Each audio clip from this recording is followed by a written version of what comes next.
My name is Olivia Chen, and I am 29 years old. Last month, my parents asked me to lend them $8,000 to help cover unexpected medical expenses for my grandmother. This request came exactly 3 weeks after they had quietly paid off my younger brother Marcus's $15,000 in credit card debt without telling anyone in the family. I only discovered their financial assistance to Marcus when I overheard a phone conversation between him and my mother, where he thanked her for clearing his debt so he could start fresh. This is the story of how I learned that my family's definition of financial emergency depended entirely on which child needed help, and how being financially responsible meant I was expected to provide assistance while never receiving it. I live in Portland, Oregon, in a 1-bedroom apartment in the Pearl District that I rent for $2,000 a month. I moved to Portland 5 years ago for a job as a graphic designer at a mid-sized marketing agency, leaving behind my family in Sacramento, California. The move was partly for career opportunities and partly for the independence that comes with living in a different city from your family, though I maintained close relationships with my parents and visited home regularly. Portland suited my personality and lifestyle preferences. The city emphasized creativity, environmental consciousness, and a work-life balance that felt more sustainable than the corporate environments I had experienced in California. My apartment was small but well-designed, with large windows overlooking the Willamette River, and enough space for a home office where I worked on freelance design projects in addition to my full-time job. I had built a comfortable life in Portland through careful financial planning and consistent career advancement. My salary as a senior graphic designer was $78,000 per year, which allowed me to live comfortably while maintaining an emergency fund, contributing to retirement savings, and gradually paying down the student loans I had taken out for my design degree from Cal Poly San Luis Obispo. My financial stability was the result of deliberate choices and disciplined spending habits that I had developed over several years. I cooked most of my meals at home, bought clothes primarily during sales, drove a reliable but modest Honda Civic that I had purchased used, and limited expensive entertainment to special occasions. I was not wealthy, but I was financially secure in a way that gave me confidence about my future and flexibility to handle unexpected expenses. My younger brother Marcus, who was 26, lived a very different lifestyle in Los Angeles, where he worked as a social media coordinator for an entertainment company. Marcus had always been more impulsive and less concerned with financial planning than I was, traits that our parents often described as him being creative and spontaneous rather than irresponsible. Marcus lived in a trendy apartment in West Hollywood that cost significantly more than he could afford on his salary of $45,000 per year. He drove a leased BMW, ate out frequently at expensive restaurants, bought designer clothing and accessories, and took regular trips to Las Vegas, Miami, and other destinations that he documented extensively on his Instagram account. His lifestyle was clearly unsustainable on his income, but Marcus had always been confident that things would work out financially. When he overspent, he used credit cards. When credit card bills became overwhelming, he made minimum payments and applied for new cards. When interest rates and fees accumulated, he assumed he would get a promotion or find a higher-paying job that would solve his financial problems. Our parents, David and Linda Chen, had always treated Marcus and me differently when it came to financial responsibility and accountability. They praised my careful budgeting and saving habits, but also seemed to expect that financial responsibility from me as a natural part of my personality. With Marcus, they expressed concern about his spending, but also made excuses for his financial difficulties, and seemed to view his money problems as temporary situations that required family support, rather than permanent behavior patterns that needed to change. David worked as an engineering manager at an aerospace company in Sacramento, earning approximately $95,000 per year. Linda worked part-time as a bookkeeper for several small businesses, contributing about $30,000 annually to the family income. They owned their house outright, having paid off the mortgage several years earlier, and lived comfortably on their combined income of around $125,000 per year. My parents had always been financially conservative, saving for retirement, maintaining an emergency fund, and avoiding debt except for major purchases like cars and home improvements. They lived in the same 4-bedroom house in a middle-class Sacramento neighborhood where they had raised Marcus and me, and they had no major financial obligations beyond regular living expenses and occasional help for family members. The first indication that Marcus was having serious financial problems came during a family gathering last Thanksgiving. I had driven down from Portland to spend the holiday weekend with my parents, and Marcus had flown up from Los Angeles. During dinner conversation, Marcus mentioned that he was considering getting a roommate to help with his rent costs. A roommate might be a good idea, I said. West Hollywood is expensive, and sharing costs would give you more financial flexibility. Yeah, my rent is kind of out of control right now, Marcus admitted. Plus, I have some other expenses I'm trying to get caught up on. What kind of other expenses? My father asked. Just some credit card stuff, Marcus said vaguely. Nothing major, but I want to get it organized. How much credit card debt are you carrying? I asked, concerned about his casual tone. Not that much. Maybe $10,000 or $12,000 total. $10,000 or $12,000? I said, shocked by the amount. Marcus, that is a lot of credit card debt. It is not that bad, he said defensively. A lot of people have credit card debt. A lot of people have some credit card debt. But $10,000 or $12,000 is significant, especially on your salary. I can handle it, Marcus said, clearly wanting to end the conversation. My parents looked concerned, but did not push for more details. After dinner, I talked to my mother privately about Marcus's financial situation. Mom, I am worried about Marcus, I said. $10,000 in credit card debt is a serious problem, especially with the high interest rates. I know, honey. Your father and I have been concerned too, but Marcus is an adult, and we cannot force him to manage his money differently. Have you talked to him about getting financial counseling or help with budgeting? We have suggested it, but he thinks he can handle the situation on his own. Credit card debt does not usually get better on its own, especially if the spending habits that created it do not change. I know, but we do not want to interfere too much in his adult decisions. Over the next few months, I occasionally asked Marcus how his financial situation was progressing when we talked on the phone.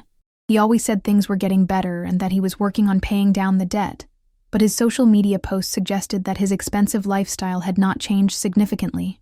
In March, Marcus posted photos from a spring break trip to Cabo San Lucas with friends. In April, he posted pictures of expensive dinners at trendy Los Angeles restaurants. In May, he showed off new designer sneakers and clothing purchases. His lifestyle did not appear to be that of someone aggressively paying down debt. I mentioned my concerns to my parents during one of our regular phone calls, but they said Marcus had assured them that he was managing his finances responsibly and making progress on his debt reduction.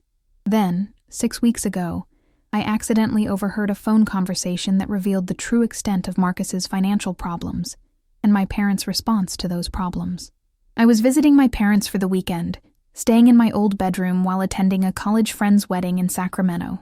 On Saturday morning, I was getting ready for the wedding when I heard my mother talking on the phone downstairs. I was not intentionally listening, but her voice carried up the stairs and I could hear parts of the conversation clearly. Yes, the transfer went through yesterday, my mother was saying. The full $15,000 should be in your account now. I froze, realizing she was talking to Marcus about a significant amount of money. You do not need to worry about paying us back right away, she continued. Just focus on getting your finances organized and not running up the cards again. I sat down on my bed, shocked by what I was hearing.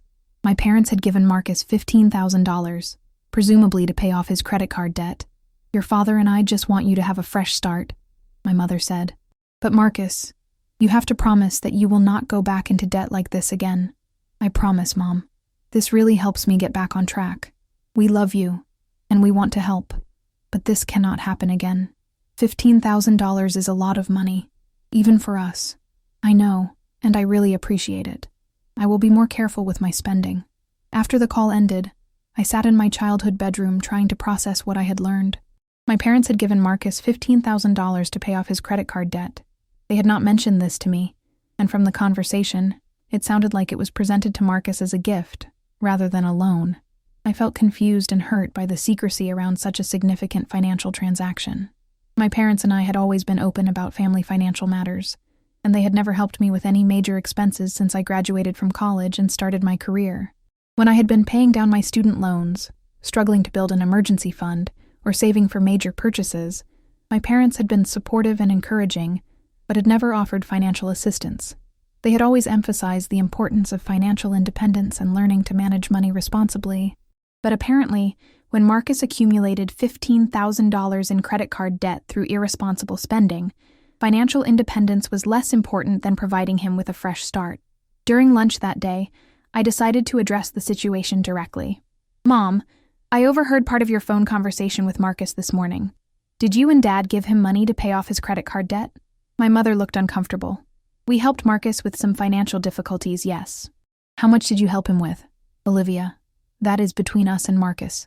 Family financial matters are private. Family financial matters are private, but you have never helped me with any significant expenses since college. I am just trying to understand why Marcus's financial problems warrant family assistance while mine never have. You have never had financial problems like Marcus had, my father said, joining the conversation from the kitchen. I have had plenty of financial challenges. Student loans, moving expenses, building an emergency fund, saving for major purchases.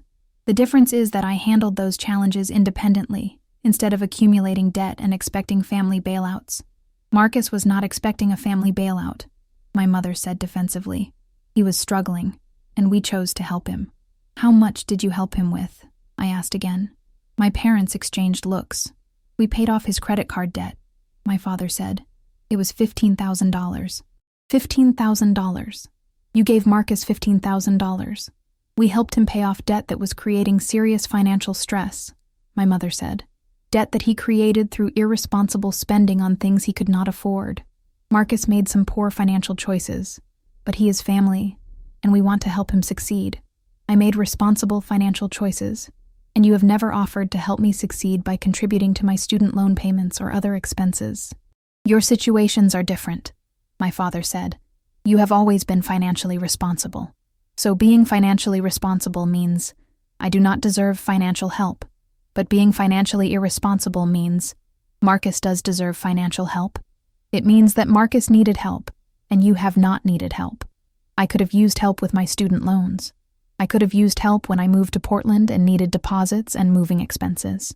I could have used help building my emergency fund or saving for retirement, but I never asked, because you always emphasized the importance of financial independence. And you achieved financial independence, which we are very proud of.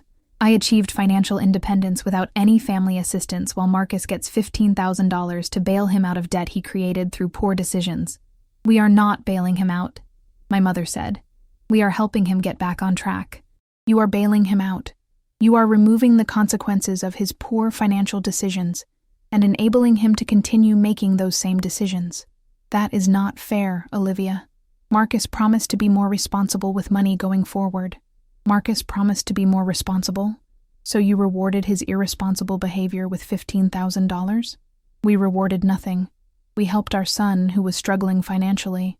You helped the son who created his own financial struggles through expensive lifestyle choices, while never helping the daughter who has been financially responsible her entire adult life. My parents did not have a good response to that observation. The conversation ended with them saying that they had made the decision they felt was best for Marcus, and that they hoped I could understand their position. But I did not understand their position. I understood that they had different standards for their children's financial behavior and different levels of willingness to provide financial assistance based on those standards. Marcus's irresponsible spending and debt accumulation had earned him a $15,000 bailout. My responsible budgeting and debt avoidance had earned me nothing but praise for my independence. That evening, I called Marcus to talk about the situation directly. Marcus, I heard that Mom and Dad helped you pay off your credit card debt. Yeah, they did. It was really generous of them. $15,000 is very generous. How do you feel about accepting that much money from them? I feel grateful. I was really stressed about the debt situation, and this gives me a chance to start over. Start over doing what differently? Are you planning to change your spending habits? I am definitely going to be more careful about using credit cards. Are you going to move to a less expensive apartment? Change your lifestyle to live within your actual income? Marcus was quiet for a moment. I am going to be more mindful of my spending. More mindful, but not necessarily spending less. I am going to try to spend less on unnecessary things.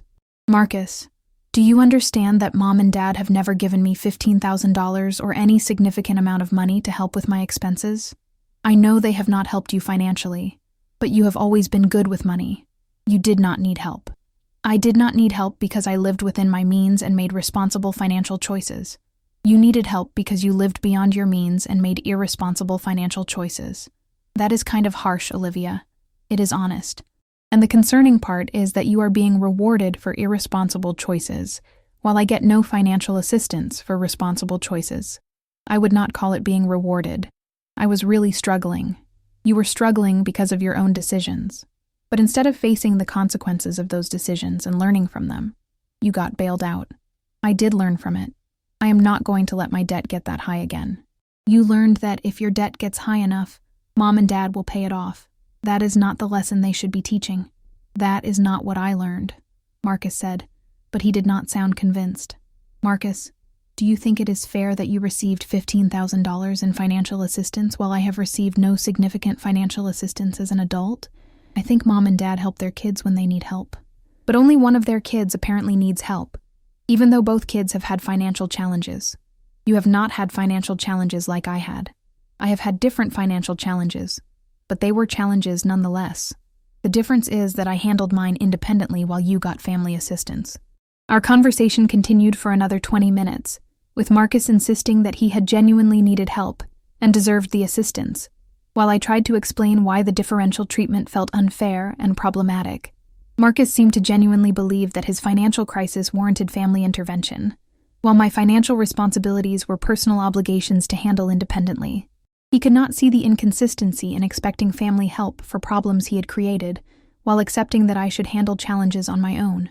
3 weeks after learning about the $15,000 bailout, my parents called me with their own request for financial assistance.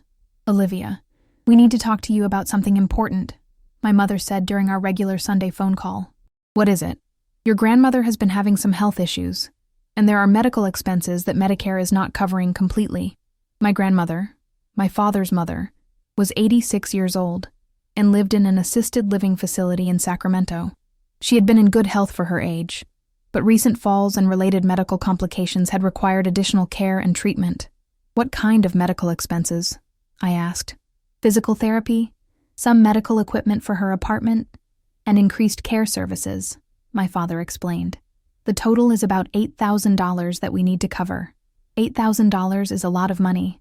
Are there payment plan options or financial assistance programs available? We have looked into options, but we need to pay these expenses fairly quickly to ensure she gets the care she needs. Can you and Mom not cover $8,000? I asked, thinking about the $15,000 they had just given Marcus. We can cover some of it, but not the full amount right away, especially after some other recent expenses. Other recent expenses like the $15,000 you gave Marcus? There was a pause. Olivia, those situations are not related. They are absolutely related. You just gave Marcus $15,000, and now you are asking me to lend you $8,000. We are asking you to help with a family emergency. Marcus's credit card debt was not a family emergency, but Grandma's medical expenses are. Marcus's situation was different, my mother said. This is about your grandmother's health and well-being. Marcus's situation was about bailing him out of debt he created through irresponsible spending. Grandma's situation is a legitimate family emergency, but you used your available money to bail out Marcus, so now you need me to cover the actual emergency. We did not use all our available money to help Marcus, my father said. You used enough that you cannot cover $8,000 for Grandma's medical expenses without asking me for help. Olivia, we are not asking you to give us the money. We are asking for a loan that we will pay back. When would you pay it back? Over the next year or two, depending on our financial situation. The same financial situation that allowed you to give Marcus $15,000 3 weeks ago, but does not allow you to cover $8,000 for Grandma now? Those are separate financial decisions, my mother said. They are connected financial decisions. You chose to spend $15,000 on Marcus, which limited your ability to handle other expenses like Grandma's medical costs. We would have helped Marcus regardless of other potential expenses. So Marcus's debt relief was a higher priority than maintaining emergency funds for actual family emergencies? My parents did not answer that question directly, which was an answer in itself. The irony of the situation was overwhelming. My parents had given Marcus $15,000 to eliminate the consequences of his irresponsible financial behavior. Now they needed $8,000 to cover legitimate medical expenses for my grandmother, but they did not have the money available because they had used it to bail out Marcus. And they were asking me, the financially responsible child who had never received any significant financial assistance, to provide the money they needed because they had given their available funds to the financially irresponsible child. I told my parents I needed time to think about their request. After we hung up, I spent the evening considering the situation from multiple angles. $8,000 was a significant amount of money, but it was within my financial capacity to lend without creating serious hardship. I had built an emergency fund specifically for unexpected expenses, and helping with legitimate medical costs for my grandmother seemed like an appropriate use of emergency funds. But the timing and context of the request made it problematic. My parents had just demonstrated that they had $15,000 available for discretionary financial assistance. They had chosen to use that money to bail Marcus out of debt, rather than maintaining it for actual emergencies. Now, when a real emergency arose, they expected me to provide the financial assistance they could not provide, because they had already given their available money to Marcus. The message was clear. Marcus's irresponsible spending was important enough to warrant immediate family financial support. My grandmother's medical needs were important enough to warrant financial support from me. Marcus got family help for problems he created. I was expected to provide family help for problems I did not create. Marcus received assistance for non-essential debt relief. I was being asked to provide assistance for essential medical care. The differential treatment was so obvious and unfair that I could not understand how my parents failed to see the problem with their approach.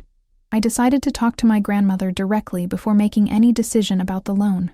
I drove down to Sacramento the following weekend to visit her and assess her medical situation and care needs firsthand. Grandma was doing well considering her recent health issues, but she clearly needed the additional physical therapy and care services that my parents had described. The expenses were legitimate and necessary for her health and safety. During our visit, Grandma mentioned how grateful she was that my parents were helping to coordinate her care and handle the financial aspects of her medical needs. "Your parents are so good to take care of these expenses for me," she said. "I know it is a lot of money, and I appreciate their help. Are Mom and Dad paying for your medical expenses?" I asked. "They said they would handle everything, so I do not need to worry about the costs." I realized that my parents had promised my grandmother they would cover her medical expenses, but they were planning to use my money to fulfill that promise. They had committed to paying for her care, while knowing they would need to borrow money from me to do so. This added another layer of deception to the situation. They were presenting themselves to my grandmother as generous family members taking care of her needs, while actually planning to fund that generosity with a loan from me. When I returned home to Portland, I called my parents to discuss the loan request further. "Mom, when you told Grandma that you would handle her medical expenses, did you mention that you were planning to borrow money from me to pay for those expenses?" "We told her we would take care of the costs," my mother said. "The details of how we finance that care are not something she needs to worry about. But you are financing her care with my money, not your own money. We are borrowing money from you to help cover costs that exceed our immediate available funds. Available funds that you spent on Marcus 3 weeks ago. Olivia, we have already explained that Marcus's situation and your grandmother's situation are separate issues. They are only separate if you ignore the fact that spending money on Marcus affected your ability to spend money on Grandma. We would have helped Marcus regardless of other expenses," my father said. "So, helping Marcus was more important than maintaining funds for actual emergencies like medical expenses? Helping Marcus was important, and helping your grandmother is also important. But you could have maintained the ability to help Grandma independently if you had not chosen to give $15,000 to Marcus. We cannot change decisions we have already made," my mother said. "You cannot change the decision to give Marcus $15,000. But you expect me to deal with the consequences of that decision by lending you $8,000. We are asking for your help with a family situation. You are asking for my help to solve a problem you created by prioritizing Marcus's debt relief over emergency preparedness." The conversation was going in circles because my parents refused to acknowledge the connection between their financial assistance to Marcus and their current need for assistance from me. They wanted to treat each situation as independent and unrelated, even though the timing and amounts clearly showed that their decision to bail out Marcus had directly affected their ability to handle my grandmother's medical expenses. Over the next week, I consulted with 2 financial advisors and my closest friends about the situation. Everyone agreed that the request was problematic, given the context of my parents' recent financial assistance to Marcus. "Your parents used their emergency funds to bail out your brother, and now they want you to be their emergency fund," said my friend Rachel. "That is not fair to you. It sounds like they have different standards for their children," said my financial advisor. "One child gets assistance for problems he created, while the other child is expected to provide assistance for problems she did not create." The more I analyzed the situation, the more I realized that this was not just about money. This was about my family's fundamental expectations for their children's financial roles and responsibilities. Marcus was expected to receive financial assistance when he needed it, regardless of whether his need was caused by his own poor decisions.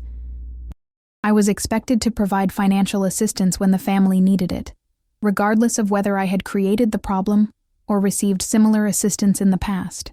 Marcus was the child who deserved financial protection from the consequences of his actions. I was the child who was expected to provide financial protection for others, without receiving that protection myself. The loan request was not just asking for $8,000. It was asking me to accept a family dynamic where I was financially responsible for problems I did not create while receiving no financial support for challenges I faced. After a week of deliberation, I made my decision about the loan request. I called my parents on Sunday evening to give them my answer.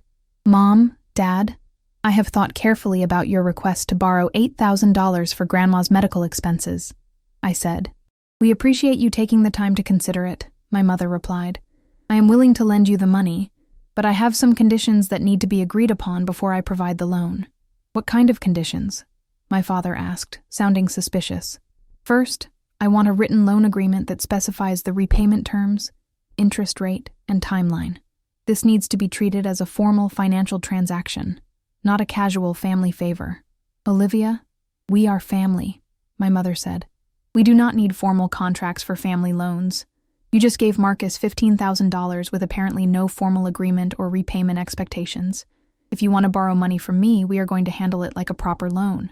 "What other conditions?" my father asked. "Second, I want you to acknowledge that your decision to give Marcus $15,000 affected your ability to handle Grandma's medical expenses independently, and that is why you need to borrow money from me." "We have already explained that those situations are unrelated," my mother said. "They are directly related, and I need you to acknowledge that before I agree to provide this loan. Your financial assistance to Marcus depleted the funds you could have used for Grandma's care." "We are not going to debate our financial decisions with Marcus," my father said. "Then you are not going to receive a loan from me. I am not going to enable you to avoid responsibility for the consequences of your financial choices." "What is your third condition?" my mother asked reluctantly. "Third, I want you to explain to Marcus that you needed to borrow money from me because you had already given him $15,000.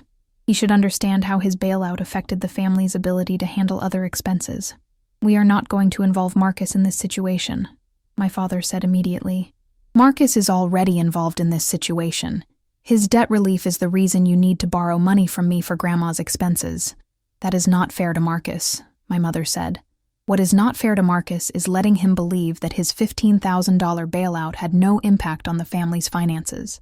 What is not fair to me is being asked to solve problems created by his financial irresponsibility without him understanding the connection."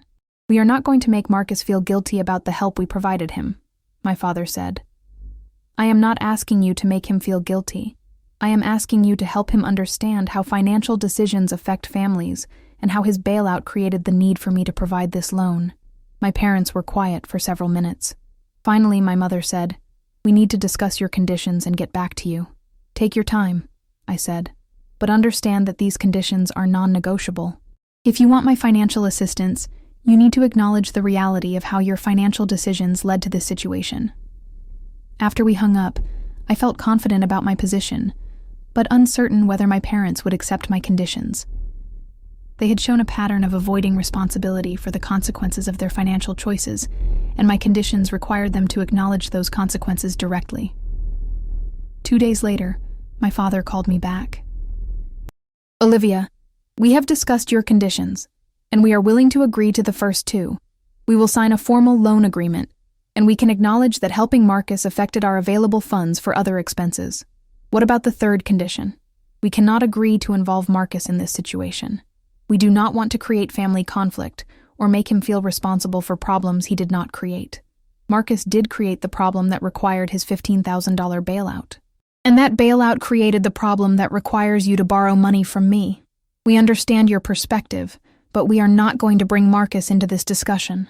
Then I cannot provide the loan, I said. All 3 conditions are necessary for me to feel comfortable with this financial arrangement. Olivia, please reconsider. Your grandmother needs this medical care. Grandma needs the medical care that you promised to provide, using money you do not have because you spent it bailing out Marcus. This is a problem you created, and I am offering to help solve it under reasonable conditions. Your 3rd condition is not reasonable, my mother said, joining the call. You are asking us to create conflict between you and Marcus. I am asking you to help Marcus understand how his financial irresponsibility affects other family members. That is not creating conflict. That is promoting awareness and responsibility. We are not going to do that, my father said firmly. Then you need to find another way to pay for Grandma's medical expenses. Maybe you could ask Marcus to return some of the $15,000 you gave him. That is not an option, my mother said quickly. Why is asking Marcus to return money not an option, but asking me to lend money is a reasonable request? Because Marcus needed that money to pay off his debts. And now you need money to pay for Grandma's care. If Marcus's financial emergency warranted family assistance, why does this financial emergency not warrant assistance from Marcus? Those are different situations, my father said. They are both situations where family members need financial help, but apparently only some family members are expected to provide help, while others only receive help. My parents ended the call without agreeing to my conditions. I felt disappointed but not surprised by their refusal to involve Marcus in understanding the consequences of his financial bailout. 3 days later, Marcus called me directly. Olivia, Mom and Dad told me that you are not willing to help with Grandma's medical expenses, he said, sounding accusatory. I am willing to help with Grandma's medical expenses under certain conditions that Mom and Dad are not willing to accept. What conditions? I want them to acknowledge that giving you $15,000 affected their ability to pay for Grandma's care independently, and I want you to understand how your bailout created the need for me to provide this loan. Why do you want to involve me in this? Marcus asked. Because your financial irresponsibility and their response to it directly created this situation. You should understand how your choices affect other family members. I did not ask Mom and Dad to ask you for money. You did not ask them to ask me for money. But your $15,000 bailout is the reason they need to ask me for money.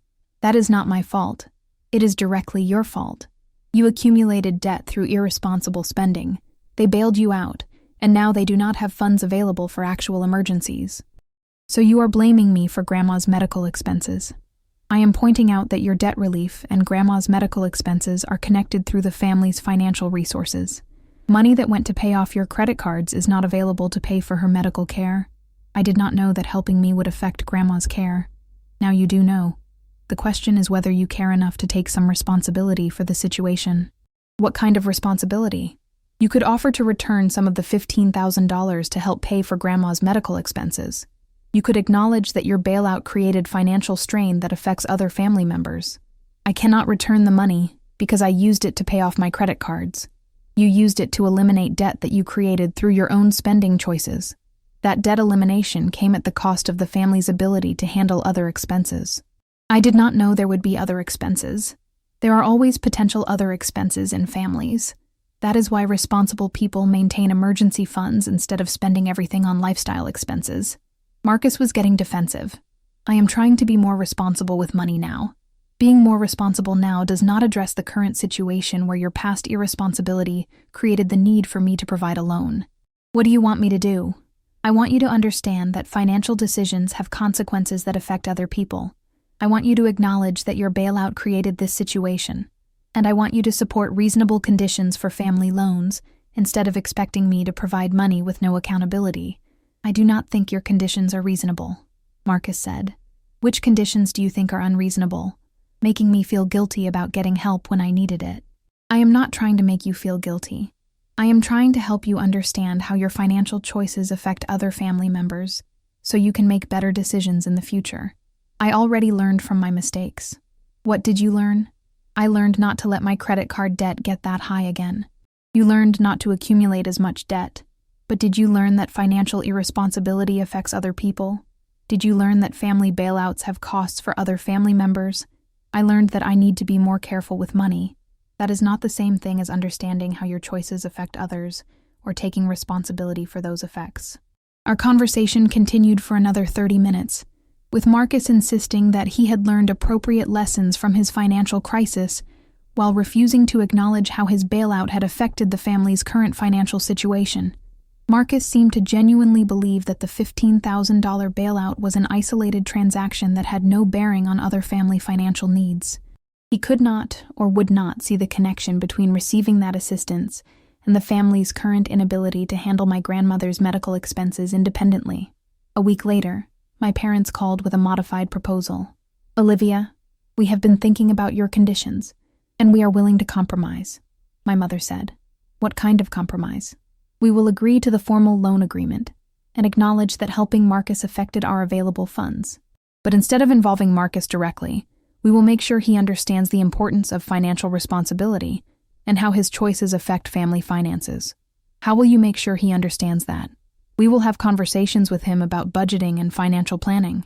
Conversations about budgeting in general, or conversations specifically about how his bailout created the need for this loan?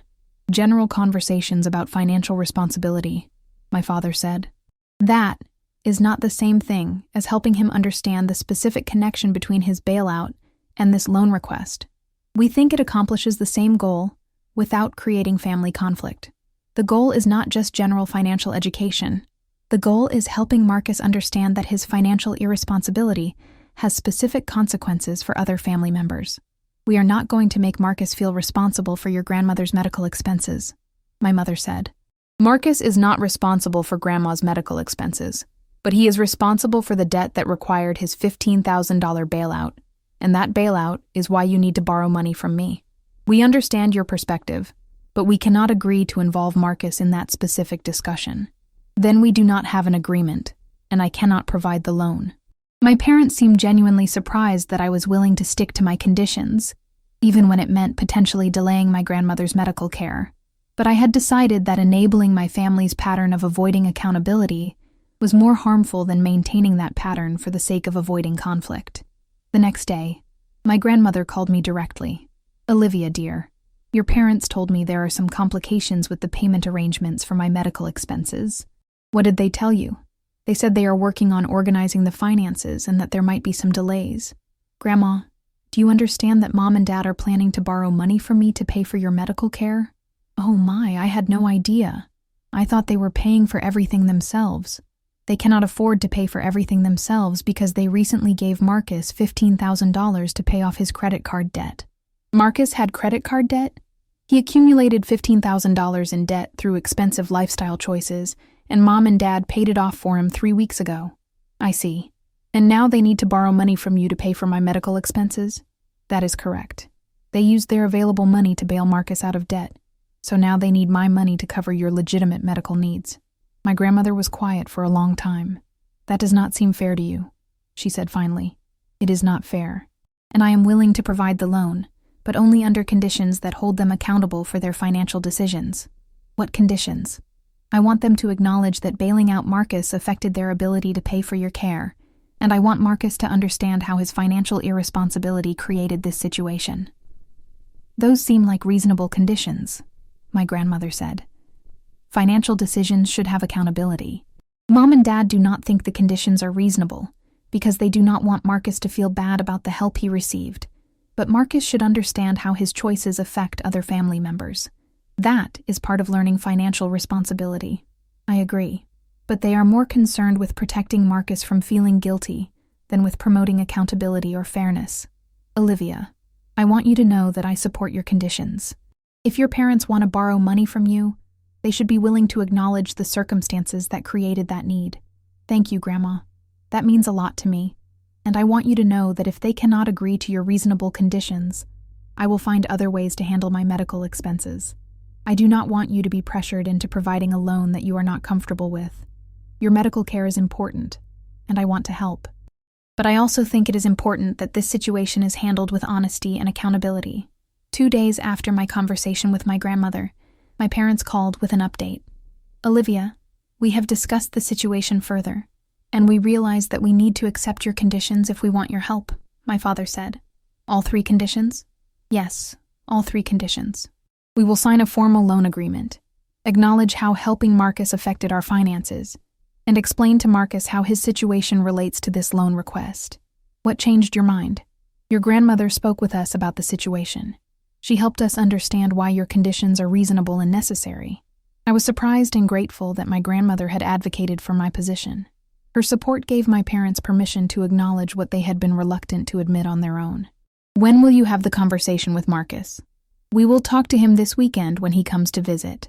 I want to be part of that conversation, either in person or by phone. Why do you need to be involved? Because I want to make sure the conversation actually addresses the connection between his bailout and this loan request, not just general financial responsibility. We will include you in the conversation, my mother agreed. That weekend, I drove down to Sacramento for the family meeting that would address the financial situation directly. Marcus arrived Saturday morning, and my parents had clearly prepared him for a serious conversation about family finances. We all sat in the living room where many important family discussions had taken place over the years. My parents looked nervous, Marcus looked confused, and I felt cautiously optimistic that we might finally address the elephant in the room. Marcus, your mother and I need to explain some connections between recent financial decisions and current family needs, my father began. What kind of connections? Marcus asked. 3 weeks ago, we helped you pay off your credit card debt by giving you $15,000, my mother said. Right, and I really appreciate that help. Now, we need to borrow $8,000 from Olivia to pay for your grandmother's medical expenses. Okay, Marcus said, still not understanding the connection. The connection, I said, is that the $15,000 that went to pay off your debt is not available to pay for Grandma's medical care. Oh, Marcus said, the realization dawning on him. So if you had not helped me with my debt, you could afford Grandma's medical expenses? That is correct, my father said. We used our available emergency funds to help you, which means we now need to borrow money for the actual emergency. I did not realize that helping me would affect other family expenses, Marcus said quietly. Financial decisions in families are interconnected, I explained. Money spent on one thing is not available for other things. I feel bad that Grandma's care is being delayed because of my situation. Grandma's care is not being delayed, my mother said quickly. We are working out the payment arrangements. The payment arrangements involve borrowing money from me, I said, which I am willing to do, but I want everyone to understand how we got to this point. Because I needed help with my debt, Marcus said. Because you accumulated debt through irresponsible spending, and Mom and Dad chose to bail you out instead of maintaining emergency funds for legitimate family needs.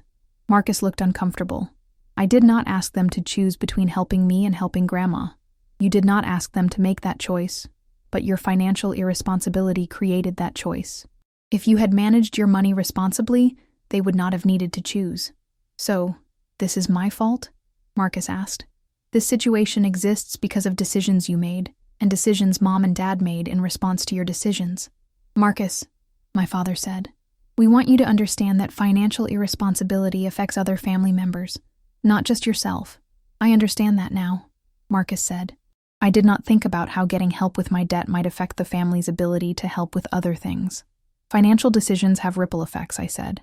When you spend money you do not have, when you accumulate debt, when you need bailouts, those decisions affect other people. I get it, Marcus said, and I am sorry that my situation created problems for Grandma's care. The problems are not just about Grandma's care, my mother said. The problems are about learning to make responsible financial decisions that do not create hardship for other family members. What can I do to help with the current situation? Marcus asked. You can start by acknowledging that your $15,000 bailout came at a cost to the family's financial flexibility, I said. I acknowledge that, Marcus said. And you can commit to not needing similar bailouts in the future by living within your actual income. I commit to that. And you can support reasonable accountability measures for family financial assistance, including formal loan agreements and honest discussions about how financial decisions affect other family members. I support those things, Marcus said. After the family meeting, I agreed to provide the $8,000 loan under the formal terms we had discussed. My parents signed a loan agreement with specific repayment terms and a reasonable interest rate. They acknowledged in writing that their financial assistance to Marcus had affected their ability to handle other family expenses independently. Most importantly, Marcus had been forced to confront the connection between his financial irresponsibility and its effects on other family members. He could no longer pretend that his $15,000 bailout was an isolated transaction with no broader implications. The loan was structured as a 2-year repayment plan with monthly payments of $350. My parents agreed to pay 4% annual interest, which was reasonable for a family loan and ensured that I was not financially penalized for providing the assistance. 6 months into the repayment plan, my parents had made all scheduled payments on time and seemed to have learned important lessons about maintaining emergency funds and financial planning. They had not provided any additional financial assistance to Marcus, and they had been more open about family financial discussions. Marcus, meanwhile, had made significant changes to his lifestyle and spending habits. He had moved to a less expensive apartment, traded his leased BMW for a used Honda, and drastically reduced his entertainment and dining expenses. His social media posts showed a much more modest lifestyle, focused on activities that did not require significant spending. More importantly, Marcus had started asking questions about budgeting, saving, and financial planning. He called me regularly for advice about managing money and building an emergency fund. For the first time in his adult life, he seemed to understand that financial responsibility was important, not just for his own security, but for his ability to contribute to family needs rather than creating family burdens. The most significant change was in how my family discussed financial decisions. Instead of making financial assistance decisions in secret and presenting them as independent transactions, my parents started involving the whole family in discussions about major financial commitments and their potential effects on other family needs. When my cousin needed help with car repairs, my parents discussed with Marcus and me whether they could afford to provide assistance without compromising other financial obligations. When Marcus wanted to take a vacation, he discussed with the family whether he could afford the trip without risking future financial problems that might require family assistance. The new approach created more transparency and accountability around family financial decisions. It also helped everyone understand that individual financial choices had collective implications for the family's overall financial health and flexibility. A year after the initial loan request, my parents had paid off half of their debt to me and were on track to complete the repayment as scheduled. Marcus had built an emergency fund of $3,000 and was actively saving for a house down payment. My grandmother's medical care had been completed successfully, and she was doing well in her assisted living facility. Most importantly, my family had learned valuable lessons about financial accountability, fairness, and the importance of treating all family members' financial needs with equal consideration and respect. The crisis had revealed problematic patterns in how my family handled financial assistance and accountability, but addressing those patterns directly had led to healthier dynamics and better financial decision-making for everyone involved. Marcus had learned that financial irresponsibility affects other people, and that family assistance comes with obligations to change the behaviors that created the need for assistance. My parents had learned that providing financial assistance to one family member affects their ability to help other family members, and that financial decisions should be made with consideration for their broader implications. I had learned that setting clear conditions and boundaries around financial assistance was not selfish or unreasonable, but necessary for promoting accountability and fairness in family relationships. The situation had also strengthened my relationship with my grandmother, who had supported my position and helped my parents understand why accountability was important for healthy family dynamics. 2 years after the original loan, my parents made their final payment, and we celebrated the completion of their repayment obligations. The formal loan structure had ensured that the financial transaction was handled professionally and that I was not financially disadvantaged by providing family assistance.